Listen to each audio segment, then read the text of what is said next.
ఈనాడు group సంస్థల chairman Ramoji Rao కన్నుమూశారు. 3 రోజుల క్రితం శ్వాస తీసుకోవడంలో ఇబ్బంది తలెత్తడంతో ఆయనని ఆసుపత్రిలో చేర్చారు. పరీక్షలు చేసిన వైద్యులు స్టంట్ వేయాలని సూచించారు. వైద్యులు చెప్పినట్టుగా స్టంట్ వేసిన తర్వాత ఆయన పరిస్థితి కాస్త క్రిటికల్ అయింది. 2 రోజులుగా తీవ్ర అస్వస్థతతో వెంటిలేటర్పై వైద్య చికిత్స పొందుతూనే ఆయన తుది శ్వాస విడిచారు. ఈ రోజు తెల్లవారుజామున 4:50 ఆయన కన్నుమూశారు. రామోజీ ఫిలిం సిటీలోని నివాసానికి ఆయన పార్థివ దేహాన్ని తరలించనున్నారు. ప్రస్తుతం రామోజీరావు వయసు 88 ఏళ్లు. వ్యాపార దిగ్గజంగా ఆయనకు గొప్ప పేరుంది.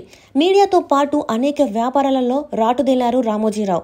ఈనాడు సంస్థలు, మార్గదర్శి చిట్ ఫండ్స్, ప్రియా ఫుడ్స్ వంటి వ్యాపారాలు నెలకొల్పి ఎంతో మందికి ఉపాధి కల్పిస్తున్నారు.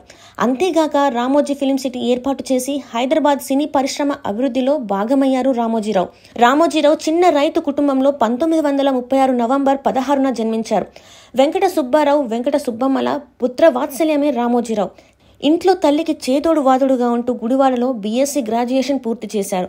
తనకు తెలిసిన పరిచయస్తులతో అడ్వర్టైజింగ్ రంగంపై దృష్టి పెట్టారు. ఆ తర్వాత ఢిల్లీలోని ఒక ప్రముఖ ప్రకటన రంగస్థలంలో ఆర్టిస్టుగా జీవిత ప్రస్థానాన్ని సాగించి అంచెలంచెలుగా ఎదిగారు.